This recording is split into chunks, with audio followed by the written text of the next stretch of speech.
दोस्तों, उड़ीसा में एक दलित परिवार में एक बच्चे का जन्म होता है। दिखने में दुबला पतला सांवला से ये लड़का एक बेहतरीन हुनर लेकर पैदा हुआ था। दोस्तों, 10 मिनट के अंदर किसी की भी तस्वीर हूबहू उसी के जैसा बना देता था और अपने इसी हुनर के दम पर वो उड़ीसा से दिल्ली आ जाता है और लोगों की तस्वीर बनाने लगता है। एक दिन एक 19 साल की बहुत ही खूबसूरत लड़की जो कि स्वीडन से भारत घूमने के लिए आई हुई थी, वो उसके सामने बैठकर अपनी तस्वीर बनवाने लगती है। लेकिन पीके महानंदिया उसकी तस्वीर नहीं बना पाता। दोस्तों, उस लड़के का नाम पीके महानंदिया होता है। वो तस्वीर नहीं बना पाता। लड़की बहुत हैरान होती है। वो कहती है, कोई बात नहीं, मैं कल फिर आऊंगी तुमसे अपनी तस्वीर बनवाने। दोस्तों, दूसरे दिन भी तस्वीर नहीं बना पाता। लड़की फिर तीसरे दिन आती है और इस रोज रोज आने के बाद दोस्तों उस लड़की को पीके महानंदिया से प्यार हो जाता है। पीके को अपनी किस्मत पर विश्वास ही नहीं होता कि एक खूबसूरत 19 साल की कोई अंग्रेज लड़की उससे प्यार भी करने लगी, उस जैसे सांवले दुबले पतले लड़के से। लेकिन दोस्तों, ये सच था। फिलहाल दोनों एक दूसरे को प्यार करने लगते हैं, दोनों में रिश्ते बन जाते हैं। लेकिन दोस्तों, जैसा कि किसी ने कहा है कि परदेसियों ने सेनाखिया मिलाना, परदेसियों को है एक दिन जाना। दोस्तों, 1 महीने के बाद वो लड़की वापस अपने देश स्वीडन चली जाती है क्योंकि वो लंदन में पढ़ाई कर रही थी। अब पीके की दुनिया वीरान हो जाती है। वो उस लड़की के बिना रह नहीं पाता है और उसे पाने के लिए तड़प उठता है और उसके बाद वो करता है कि जिसकी किसी ने कल्पना भी नहीं की थी। दोस्तों, वो एक साइकिल उठाता है और भारत से स्वीडन 6000 किलोमीटर लंबे सफर पर निकल पड़ता है अपनी प्रेमिका को पाने के लिए। इस बीच में 8 देशों की यात्रा उसे करनी थी। लेकिन सबसे बड़ा सवाल ये था कि क्या वो साइकिल से वहां तक पहुंच पाता है या फिर क्या वो लड़की उसे अब भी प्यार कर रही थी जिसकी वो उम्मीद कर रहा था। दोस्तों, एक बहुत ही दिलचस्प कहानी है, बहुत शानदार कहानी। आइए जानते हैं पूरी कहानी इस वीडियो में। लेकिन वीडियो में आगे बढ़ने से पहले बस वही रिक्वेस्ट कि आप वीडियो को लाइक कर दीजिए, चैनल को भी सब्सक्राइब कर लीजिए ताकि मेरा हौसला बढ़ता रहे। दोस्तों, ये 2 प्रेमियों की कहानी है, 2 देशों की कहानी है। लड़के का नाम जैसा कि मैंने बताया पीके महानंदिया उर्फ प्रद्युम्न कुमार महानंदिया होता है और लड़की का नाम होता है शार्लेट वान सेडविन। सेडविन जो कि स्वीडन की रहने वाली थी, 19 साल की, वो लंदन में पढ़ाई कर रही थी। एक बहुत ही अमीर घर की रॉयल फैमिली से बिलोंग करती थी। और पीके जो होता है उड़ीसा एक दलित परिवार में, उड़ीसा के छोटे से गांव में पैदा हुआ। बचपन से ही भेदभाव का वो शिकार होता रहा। स्कूल में उसे बड़े वर्ग के बच्चों से अलग बिठाया जाता था। लेकिन इन सब चीज़ों को दूर छोड़कर वो आगे की पढ़ाई करना चाहता था। उसे आर्ट में बहुत दिलचस्पी थी क्योंकि भगवान ने उसे एक हुनर देकर पैदा किया था। वो किसी भी की तस्वीर चुटकियों में बना देता था और इसीलिए वो आर्ट की पढ़ाई करना चाहता था। लेकिन उसके पिताजी चाहते थे कि वो साइंस पढ़कर इंजीनियर या डॉक्टर बने और इसीलिए उन्होंने इस पर दबाव देकर उसे साइंस दिलवा दिया। लेकिन इंटरमीडिएट में साइंस में फेल हो जाता है। दोस्तों, उसके बाद वो काफ़ी निराश और डर जाता है और उसके बाद अपनी जान देने की सोचने लगता है और इसीलिए पीके एक रेलवे ट्रैक पर जाकर अपनी गर्दन रख देता है। लेकिन दोस्तों, धूप की वजह से वो रेलवे ट्रैक इतना जल रहा था कि जैसे वो गर्दन रखता है तो उसकी गर्दन जलने लगती है। फौरन वो अपना सर उठा लेता है और उसके बाद आकर बैठ जाता है। ट्रेन के आने का इंतजार करता है। लेकिन जब ट्रेन आती है तो पीके डर जाता है और फिलहाल वो ये इरादा त्याग देता है। उसके बाद फिर आता है, फिर आगे की पढ़ाई में लग जाता है और एक अच्छे कॉलेज में उसका सिलेक्शन हो जाता है। लेकिन दोस्तों, पैसे ना होने की वजह से वो उस आर्ट कॉलेज में एडमिशन नहीं ले पाता। फिलहाल काफ़ी मशक्क़त करने के बाद जो उड़ीसा की गवर्नमेंट थी वो उसकी मदद करती है और उसे सलाह देती है कि तुम एक बेहतरीन कॉलेज जो दिल्ली में था वो एडमिशन लेने का सलाह देती है और स्कॉलरशिप पे उसका वहाँ पर एडमिशन हो जाता है। लेकिन एडमिशन हो जाता है, उसके पास ना तो खाने के पैसे थे ना तो रहने के पैसे थे, तो इसीलिए वो कभी फुटपाथ पर रहता था, कभी इधर उधर काम कर लेता था। और आते जाते हुए लोगों की तस्वीरें बनाकर उनको दिखाता रहता था। कभी कोई कुछ पैसे दे देता था और इससे उसका थोड़ा बहुत गुजारा चल जाता था। एक दिन बस में बैठकर पी के कहीं पर जा रहा था, वहीं पर एक महिला बैठी थी। उस महिला की वो इतना बेहतरीन तस्वीर बना देता है कि महिला उसको 20 रुपए देती है और कहती है कि तुम जो लोग 1-2 घंटे में काम करते हैं, तुमने तो 10 मिनट में वो कर दिखाया है। तुम तो एक बेहतरीन आर्टिस्ट हो, तुम्हें इसके तो बहुत पैसे मिल सकते हैं। तुम या तो इंडिया गेट पर बैठकर तस्वीरें बनाया करो या फिर कनॉट प्लेस में बैठकर तस्वीरें बनाया करो, जहाँ पर बहुत सारे फॉरेनर घूमने के लिए आते हैं। अब दोस्तों पीके के मन में यह बात बैठ जाती है। वो कनॉट प्लेस में दुकानों के सामने बैठकर लोगों की तस्वीरें बनाने लगता है। लेकिन दोस्तों यहाँ पर भी लफड़ा था। पुलिस ऐसे लोगों को पकड़ कर ले जाती थी जो टूरिस्टों को ठगने का काम करते थे। कोई पर्स बेचता था, कोई घड़ी बेचता था, कोई बेल्ट बेचता था, तो वो लोग टूरिस्ट को ठग लेते थे और इसकी शिकायत जो है वो पुलिस थाने में जाया करती थी। तो जब पुलिस वाले आते थे और ऐसे लोगों को पकड़ते थे तो उनमें वो प्रद्युम्न कुमार को भी पकड़ कर ले जाते थे। लेकिन जो प्रद्युम्न था वो पुलिस वालों की ही तस्वीरें बना देता था, तो वो लोग उसे छोड़ देते थे। इस तरीके से उसका काम चलता रहा और उसने एक बोर्ड लिखवा कर रख लिया कि 10 रुपये में और मात्र 10 मिनट में अपनी तस्वीरें बनवाइए। अब दोस्तों पीके जो है यही सब करता था कनॉट प्लेस में, और एक दिन उसकी किस्मत चमकने वाली थी, क्योंकि रूस की एक महिला अंतरिक्ष यात्री, जो कि इस दुनिया की सबसे पहली महिला अंतरिक्ष यात्री होती हैं, वेलेंटिना टेरेस्कोवा, वो भारत दौरे पर आई थी और भारत के राजनेताओं की मेहमान बनकर ठहरी हुई थी दिल्ली में। तो वो घूमने के लिए आती हैं अपनी कार से, और कार में ही वो कनॉट प्लेस में बैठी थी कि तभी उनकी जो है तस्वीर वो पीके बनाकर उनको दिखा देता है। जब वो तस्वीर देखती हैं तो हैरान रह जाती हैं कि मुझे यहाँ पर आए हुए अभी 10 मिनट हुए हैं और कैसे तुमने मेरी हूबहू फ़ोटो बना दी। तो उसने बोला कि मैडम मैं अभी भी आपके सामने बनाकर दिखा सकता हूँ। उन्होंने कहा कोई बात नहीं, तुम कल जो है मेरे जहाँ पर मैं ठहरी हुई हूँ वहाँ पर आना। अब दोस्तों जब वहाँ पर जाता है तो वो उसकी मुलाकात कुछ ऐसे लोगों से करा देती हैं कि जिससे उसकी पॉपुलैरिटी बढ़ जाती है। यहीं से वो नेताओं के संपर्क में आता है और नेताओं की तस्वीरें बनाने लगता है। यहाँ तक कि उस समय की प्रधानमंत्री जो इंदिरा गांधी थी, उनकी तस्वीर जब पीके ने बनाई तो उनको अपनी तस्वीर बहुत पसंद आई। उसके बाद उन्होंने उससे बोला कि कुछ आपको मदद चाहिए तो बता देना। तो उसने बस यही कहा कि मैडम कनॉट प्लेस में जहाँ पर मैं बैठता हूँ तो पुलिस वाले परेशान करते हैं, बस मुझे यही चाहिए कि मुझे वहाँ पर बैठने दिया जाए। अब दोस्तों फौरन जो है उसके लिए वो इंतजाम किया जाता है कि कनॉट प्लेस में उसको एक सुरक्षित जगह दिलाई जाती है जहाँ पर बैठकर वो लोगों की तस्वीरें बना सके, और लाइटें वगैरह लगवा दी जाती हैं कि देर रात तक वो वहाँ पर काम कर सके। अब दोस्तों काम उसका चलने लगता है और उसकी तस्वीरें जो हैं वो मशहूर होने लगती हैं, पेपरों में उसके आर्टिकल छपने लगते हैं। तो फिलहाल कुल मिला जुलाकर सब कुछ ठीक ठाक चल रहा था।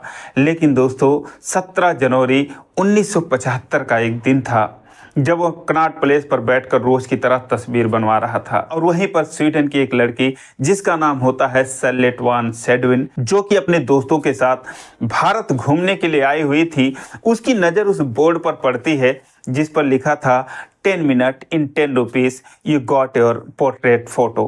अब दोस्तों जब उसकी नज़र पड़ती है तो कहती है सिर्फ 10 मिनट में 10 रुपये में वो बनवाने के लिए वहाँ पर बैठ जाती है।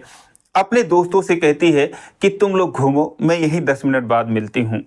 लेकिन दोस्तों जब वो वहाँ पर बैठती है, अब जब उसकी आंखों में देखते हैं, नीली सी उसकी आंखें, बड़े बड़े बाल, पता नहीं क्या पीके को हो जाता है कि उसकी तस्वीर बनाते वक्त वो नर्वस हो जाते हैं और उसकी तस्वीर वैसी नहीं बना पाते जैसा कि सेलेट वान सेडविन चाहती थी। उसने जब अपनी तस्वीर देखी तो उसने कहा मज़ा नहीं आया और मैं और सुंदर हूँ, शायद आपने मुझे ढंग से देखा नहीं है, पहले आप मुझे ठीक से देख लीजिए।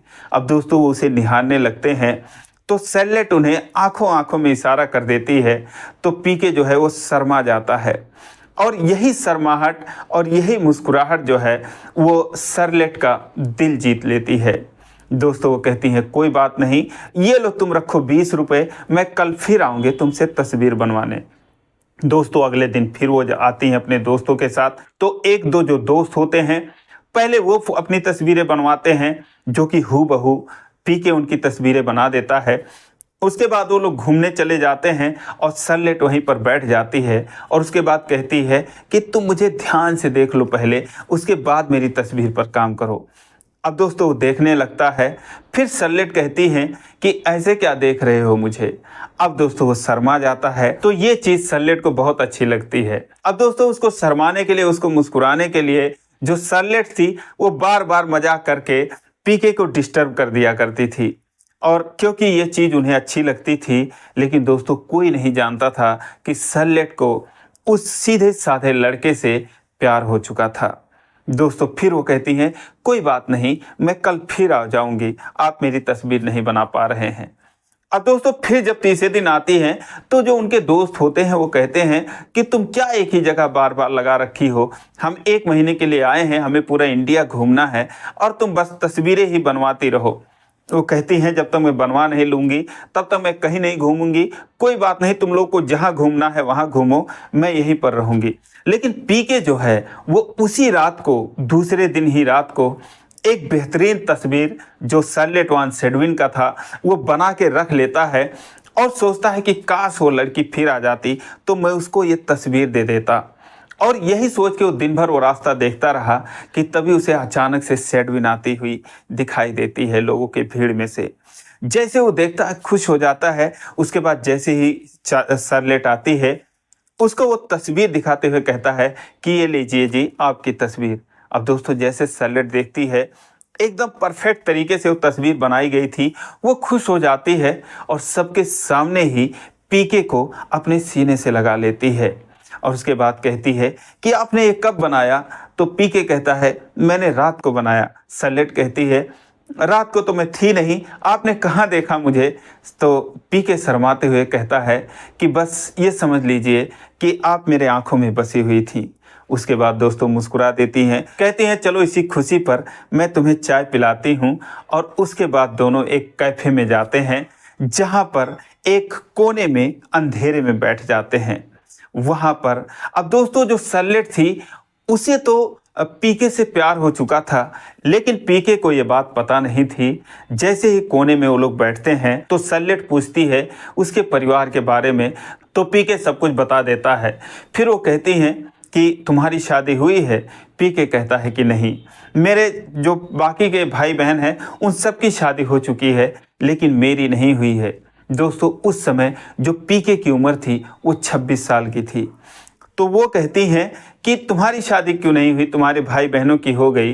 तो कहता है वो इसलिए नहीं हुई क्योंकि मेरी माँ ने मेरी जन्म कुंडली बनवा रखी है और उसमें लिखा हुआ है, मेरी शादी के बारे में बातें लिखी हुई हैं कि मेरी शादी एक विदेशी लड़की से होगी। अब दोस्तों सरलेट ये बातें सुनकर मुस्कुरा देती है और कहती है मुझे देखकर तुम ऐसा कह रहे हो। तो पीके कहता है नहीं, आपको देखकर नहीं कह रहा हूँ, और भी बहुत सारी बातें उसमें लिखी हुई हैं। तो उन्होंने कहा क्या बातें लिखी हुई हैं। पीके कहता है कि मेरे उस जन्म कुंडली में लिखी हुई है कि जिस लड़की से शादी होगी वो विदेशी होगी, एक रॉयल फैमिली से उसका रिश्ता होगा, अमीर परिवार से होगी, उसे म्यूजिक से प्यार होगा और साथ ही में वो एक जंगल की मालकिन होगी, एक फॉरेस्ट की मालकिन होगी। अब दोस्तों इतना सब सुनते ही जो सरलेट थी वो दंग रह जाती है। वो कहती है कि पीके ये सारी चीज़ें मेरे पास हैं। उसे यकीन नहीं होता, कहता क्या बात कर रही हो। वो कहती हाँ सच में। और उसके बाद वो पीके का हाथ पकड़ लेती है और कहती है आई लव यू पीके, शायद इसीलिए मुझे तुमसे पहले ही दिन से प्यार हो गया था, शायद मैं वही लड़की हूँ। अब दोस्तों पीके के तो अपनी किस्मत पर यकीन नहीं होता कि मेरे जैसा लड़का एक ऐसी खूबसूरत लड़की उससे कैसे प्यार कर सकती है। फिलहाल दोस्तों पीके को भी सरलेट से प्यार हो जाता है और उसके बाद सरलेट कहती है कि मुझे अपने परिवार से नहीं मिलाओगे। पीके कहता है कि मेरा परिवार यहाँ से दूर उड़ीसा में रहता है। उन्होंने कहा कोई बात नहीं, मैं चलूँगी। दोस्तों उसके बाद वो दोनों उड़ीसा जाते हैं और पीके को सरलेट की एक बात बहुत पसंद आई कि उसने जो है भारतीय परंपरा के अनुसार साड़ी पहनकर उसके माता पिता के सामने गई। साड़ी में बहुत ही खूबसूरत लग रही थी। जैसे ही वो उड़ीसा जाती है, उसके माता पिता के सामने जाती है, पीके के माता पिता के सामने, तो वो तो बहुत खुश हो जाते हैं क्योंकि उन्हें जन्म कुंडली के अनुसार लड़की मिल चुकी थी, या यूँ कहें कि बहू मिल चुकी थी, और दोनों एक दूसरे को बेइंतहा प्यार भी करते थे। दोस्तों उसके बाद पूरे परिवार वाले, गांव वाले मिलकर पीके और सरलेट की शादी करवा देते हैं और 1 महीने तक वो दोनों पति पत्नी के रूप में रहते हैं, शानदार वक्त बिताते हैं। लेकिन दोस्तों फिर 1 महीने बाद वो वक्त आता है जब उन दोनों को अलग होना था, क्योंकि सरलेट के दोस्त वापस जा रहे थे और सरलेट की जो है वीज़ा जो था वो भी ख़त्म हो रहा था। अब दोस्तों जुदाई के वक्त दोनों एक दूसरे को पकड़कर रोने लगते हैं। सरलेट वान सेडविन कहती है कि पीके आप भी चलो मेरे साथ स्वीडन। पीके कहता है कि मेरी 1 साल की पढ़ाई बची हुई है। हालांकि जो सरलेट थी वो भी लंदन में पढ़ाई कर रही थी और उसका भी 1 साल का पढ़ाई वहाँ पर बचा हुआ था। फिर पीके कहता है कि कब मिलेंगे, तो जो सरलेट थी वो रोते हुए कहती है कि पता नहीं कब मिलेंगे, लेकिन अगर हमारा प्यार सच्चा है तो हम ज़रूर मिलेंगे।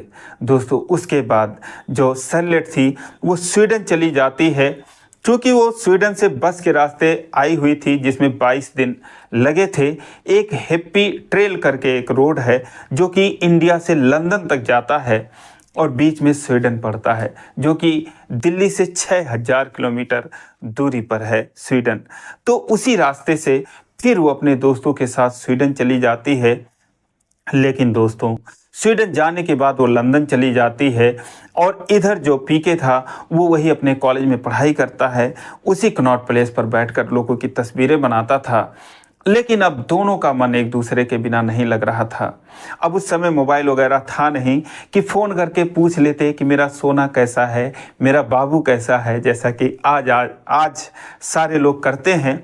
उस ज़माने में तो लोग करवटें बदलते थे, बस तड़पते रहते थे।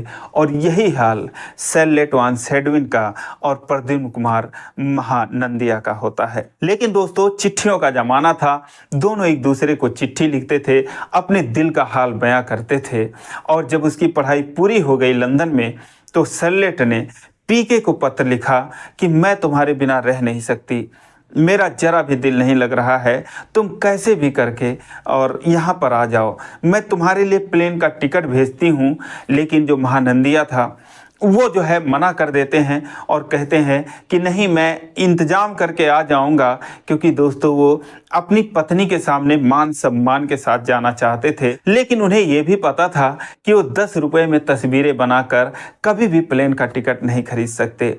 एक दिन जब उनसे रहा नहीं गया, उनका जीना दुश्वार हो गया, तो दोस्तों अपनी सारी जो उनकी पेंटिंग की सामान थी वो सारा कुछ वो 1200 रुपये में बेच देते हैं और 80 रुपये की एक पुरानी साइकिल लेते हैं। और उसके बाद अपने माता पिता का आशीर्वाद लेते हैं, गांव वालों का आशीर्वाद लेते हैं और फिर भारत से 6000 किलोमीटर दूर, जिसके रास्ते में 8 देश पड़ते थे, पाकिस्तान, अफगानिस्तान, ईरान, तुर्की, बुल्गारिया, युगोस्लाविया, ऑस्ट्रिया और जर्मनी जैसे देश, और उसको क्रॉस करके जाना था।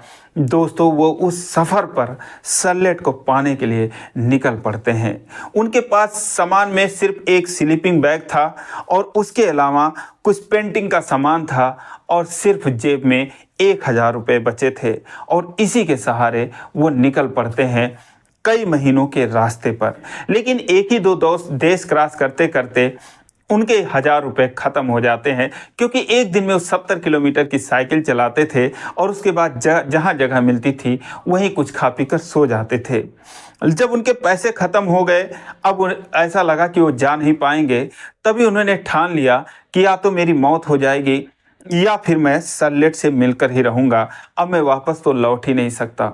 दोस्तों यही सोचकर पीके महानंदिया अपने उस सफ़र को जारी रखते हैं और जहां उनके पैसे ख़त्म हो गए वहीं पर वो रुक जाते और लोगों की तस्वीरें बनाते, उनको दिखाते, उनसे कुछ पैसे मिल जाते।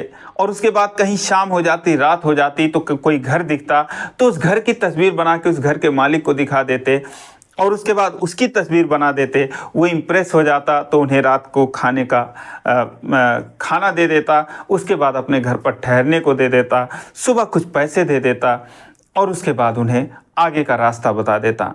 तो इस तरीके से वो लोगों की तस्वीरें बनाते, उनसे मदद लेते, लोगों के घर रुकते हुए वो आगे बढ़ते रहे। कभी कभी तो ऐसा हुआ कि बीच रास्ते में दूर दूर तक कोई गांव नहीं, कोई घर नहीं, वो बिना खाए पिए स्लीपिंग बैग में अपना ओढ़ कर और उसी में सो जाते थे। लेकिन दोस्तों, तमाम कठिनाइयों के बीच आखिर वो दिन आता है कि जब पीके महानंदिया ने 22 जनवरी 1977 को अपनी उस यात्रा की शुरुआत की थी और 28 मई 1977 को वो स्वीडन के बॉर्डर पर पहुंच जाते हैं। लेकिन वहां पहुंचने के बाद अधिकारी उनको रोक लेते हैं क्योंकि उनका जो इमिग्रेशन वीजा था वो खत्म हो चुका था। अब दोस्तों, वो रास्ते में जहां भी रुकते थे वो अपनी और सरलेट की प्रेम कहानी लोगों को जरूर सुनाते थे। तो उन्होंने बॉर्डर पर भी उनको सुनाया कि मेरी सरलेट वान सेडविन जो है वो पत्नी है, मेरी उनसे शादी हुई है, मैं उनसे मिलने के लिए इसी साइकिल से भारत से आ रहा हूँ। अब जैसे ही अधिकारियों ने उनकी बात सुनी, उनके होश उड़ गए कि कैसे कोई भारत से 6000 किलोमीटर से साइकिल लेकर आ सकता है और एक ऐसे लड़के से, एक रॉयल फैमिली की लड़की कैसे इस लड़के से प्यार कर सकती है और शादी भी कर ली है। लेकिन उन्होंने अपना शादी का सर्टिफिकेट दिखाया, सब कुछ दिखाया और सारी बातें बताई। अब दोस्तों, जो अधिकारी थे उन्होंने कहा ठीक है, वो सरलेट वान सेडविन से संपर्क करते हैं और वहां पता चलता है कि हाँ ऐसी ऐसी बात है और उन जो पीके है उसको वहीं पर रोक कर रखो। दोस्तों, उसके बाद वहां से सरलेट जो है वो पीके को रिसीव करने के लिए आती है।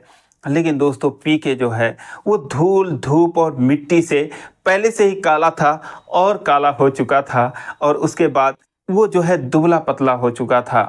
सेडविन जब आकर उसे देखती है तो दोस्तों फूट फूट कर रोने लगती है और उसे अपने सीने से लगा लेती है, कस के पकड़ लेती है, कहती है पीके तुम आ गए, मैं तुम्हारा इंतजार कर रही थी। दोस्तों, ये सब देखकर वहाँ पर मौजूद सारे लोग रोने लगते हैं।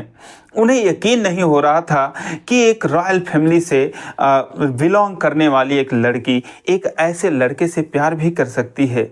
दोस्तों, उसके बाद वो गई, उसको जो है पीके को अपने परिवार से मिलाती है और परिवार वाले भी, चूँकि वहाँ पर ऐसा तो कोई भेदभाव था नहीं, वो भी खुशी खुशी स्वीकार कर लेते हैं कि चलो मेरे बेटी का जो प्यार था इतनी दूर से साइकिल चलाकर यहाँ तक आ गया, मेरी बेटी को जिंदगी भर ये सुखी रखेगा।